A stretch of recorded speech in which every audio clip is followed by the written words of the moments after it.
kok bisa ada sebuah teknologi memutarbalikkan fakta yang diyakini oleh pelapor. Ini sudah kita lihat proses gelar perkara khusus dilakukan di Barreskrim Polri. Sementara saat yang tidak lama setelah itu di Polda Metro Jaya sudah dinaikkan status kasus aduan dari klien Anda ke tahap penyidikan. Apa Anda merasa bahwa dari GP khusus yang berlangsung di Barreskrim ini tidak akan mengubah atau ada kekhawatiran justru akan mengubah di sini?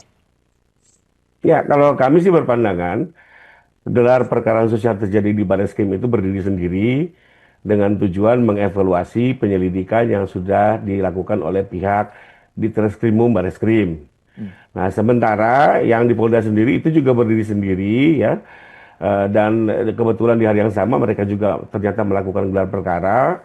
Setelah juga memang sebelumnya mereka kan melaporkan sudah memeriksa puluhan saksi, mendengar 7 ahli ya, bahkan di beberapa waktu sebelumnya kami sendiri mempertanyakan karena sudah berjalan penyelidikan hampir 3 bulan. Ya, karena kan setelah penyelidikan pun naik ke penyidikan masih juga butuh waktu dan rata-rata biasanya sama tuh 3 bulan lagi. Lalu kapan melaju ke persidangannya lebih kurang itu yang waktu itu kami pertanyakan. Nah, ternyata di hari yang sama setelah gelar perkara khusus Barreskrim selesai, keesokannya kita dapat berita ya yang di Polda itu sudah meningkatkan ke tahap penyidikan. Jadi menurut saya sih ini sesuatu yang terpisah sekalipun mungkin waktunya hampir berdekatan ya.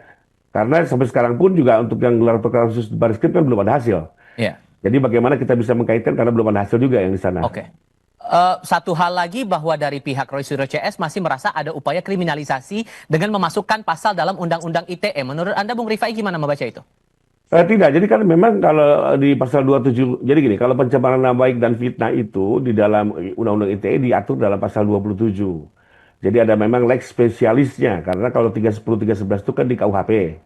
Sementara di Undang-Undang ITE itu di pasal 27. Lalu kenapa kami ada tambahkan pasal 32 dan 35? Sebenarnya kami hanya mempertanyakan sesuatu yang sederhana.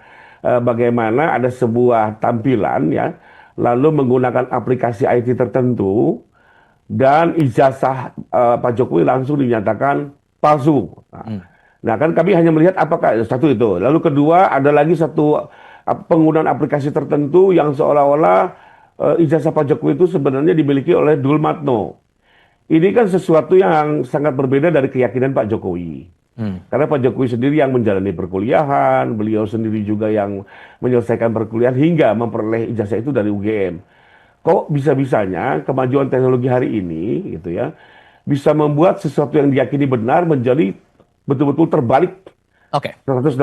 Nah, pertanyaan ini yang kami kami sajikan kepada pihak Polda agar diuji, dan kebetulan di pasal 32 dan 35 itu ada rumusan pasal seperti itu ya. Jadi siapapun yang melakukan rekayasa teknologi ya untuk mengubah sesuatu yang asli menjadi palsu, maka itu bisa diuji lebih kurang begitu. Nah, tapi apakah ini nanti bisa memenuhi unsur atau tidak, kami serahkan kepada penyidik. Tapi pertanyaan mendasar kami adalah kok bisa ada sebuah teknologi memutarbalikkan fakta yang diyakini oleh pelapor. Bung Rifai, singkat saja terakhir, apa yang Anda harapkan dari proses ini? Karena kan ini sudah lama juga perjalanannya. Ya, pertama sih kami mengharapkan semua perkara itu kan harus ada akhirnya ya.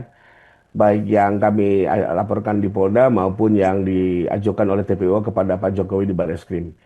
Ya, kami menghormati semua upaya hukum dan kita harapkan tetap harus ada hasilnya karena bagaimanapun juga masyarakat juga kan menanti ini seperti apa ujungnya. Tapi yang mau saya sedikit tambahkan mengenai gelar perkara khusus di Barreskrim ini sebenarnya sesuatu yang berbeda dengan Polda ya. Lalu yang disampaikan bahwa saya kan sama Pak Rismon sama-sama hadir. Kita ini hadir di sesi pertama. Sesi kedua justru saya dapat informasi ya dari Kompolnas. Di situ ada sesi di mana pihak UGM sendiri didengar, termasuk juga semua tenaga ahli dari Puslapor. Ya, dan memang mereka itu memaparkan bukan kepada pelapor atau ahlinya, mereka memaparkan kepada Itwasum, Propam, Biro Wasidik, termasuk Komnas HAM, Ombudsman, Kompolnas, DPR Komisi 3 dan segala macam. Jadi memang mereka itu kemarin tidak memaparkan kepada pelapor,